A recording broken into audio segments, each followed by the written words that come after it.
So here I'm just gonna play a tournament training stage battle just for discussing what this tournament is all about only by chance, and since it's not a new tournament probably many of you already know. So this is the tournament map. Okay, so first we're gonna collect resource containers. There will be resources all around, and you see there are different flags, and close to each flags there are different types of buildings. Not all the buildings look like the same. Now here you see two vehicle factory. If it were my enemy were a resistance faction, you could see one resistance vehicle factory and another confederation vehicle factory, but without any color. And here you see one flag that has HQ nearby, black and white colored HQ.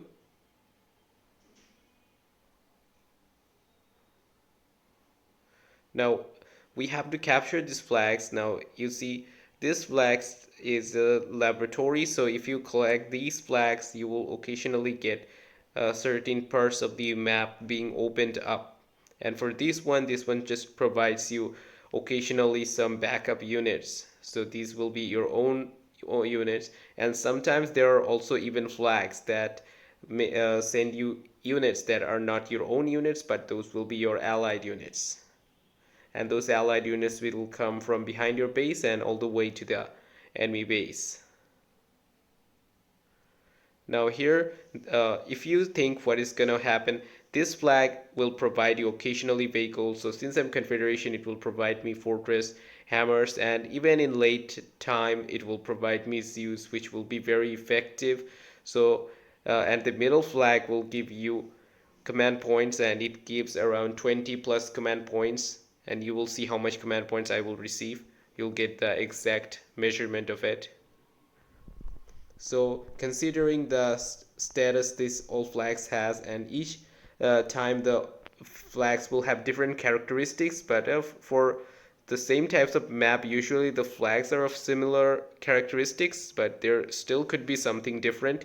Now if you analyze all the flags that we have here, now you can say this is the most important flag because in late game it will be a real game changer. It's gonna do a lot. Now what my enemy is gonna do, I saw with the scouting that they had HQ level 1 and 3 supply centers, so abundance of good resource income, but the HQ level was still poor. Now here you see one hammer.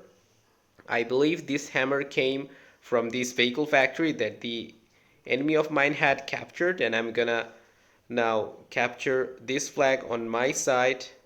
Now while I did that, my base was also going through under attack, and he was focusing his assault and fortress attacks on my bunkers, and meanwhile I captured it and now sending these units.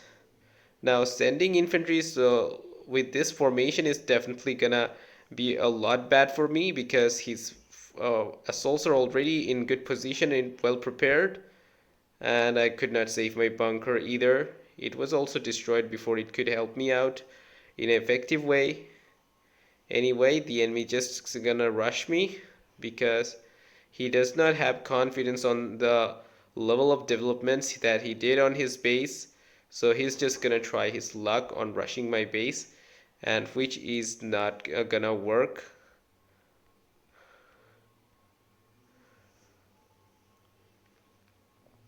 So he managed to make some resource loss to me, although this will not ensure his victory. But if he's gonna develop his base later on, then that's gonna could have been another story. But he immediately surrendered after this failure.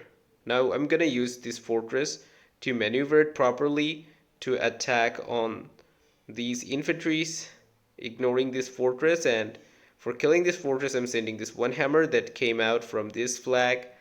This hammer was gifted to me from that flag. And now here you see we're gonna attack these and defend our base with these bunkers. With two bunkers, we're definitely, you can say we're almost invincible. They can destroy this barrack, but although this fortress has type 3 armor, which I am actually aware of, but there is no way this fortress could escape from this many armor of these bunkers. Destroying 2 bunkers, and especially for assaults and fortress, it's just almost like fighting against fire with fire, because bunker has the highest amount of armor, I think, among all the buildings, even much higher than 1 HQ. And 1 HQ level 5, not any other level.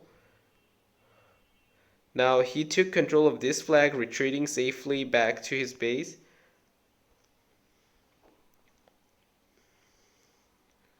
Now you see I'm now getting 2 hammers here. So the number of hammers that I got increased. Now he's trying to take control of this flag. I'm gonna spread 1 more bunker here. And now he's gonna try to retreat to capture this flag, which is the most important flag here. And I got control of this flag, and he's still not recapturing it because it's not that important. It just gives a view of the map occasionally. Right now we both have an idea of what each of us is doing. So view is less important to us. Now all the his assaults are in a pause mode at this location. Now here my first Zeus came out in 7 minutes 12 seconds, and I did not hold control of these flags for the whole time. So that means if there are some flags of vehicles, so you can get advantage really very quickly if you hold these flags well enough.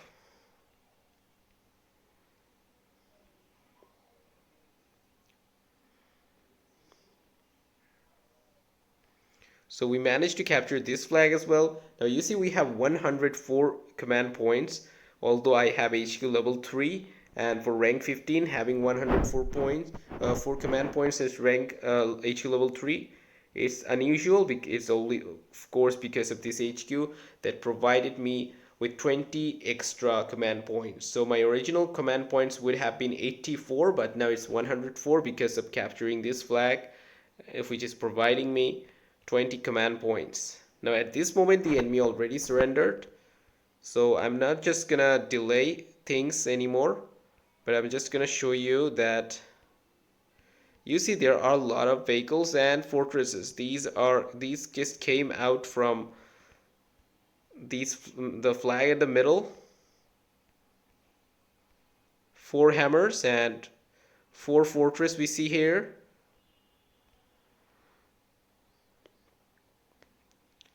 I have a contract of destroying vehicles using Zeus, so I'm gonna work on that contract. And also I have to destroy 2 vehicles using deltas. Now how many vehicles left? 4 hammers and 3 fortress, and also some infantries as well. Now this hammer came out from his base. 4 hammers. Now since another hammers came, now here is only 4 hammers. Now we will see, does this provide any extra units or not, because there are still 4 hammers. Yes, still 4 hammers, and meanwhile we're destroying the buildings here. So I guess this is also another radar that reveals the area of the map, gives you some extra view and also some bonus 5% resources. So that's what this flag does, because you see these are all the units that he produced from his own bases from this vehicle factory level 2. So this flag actually does not provide you any vehicles or units, but sometimes this flag provides you some backup units. That might be your infantry or vehicles or reinforcements coming from the bottom of your base to the enemy base. So that's all for this video.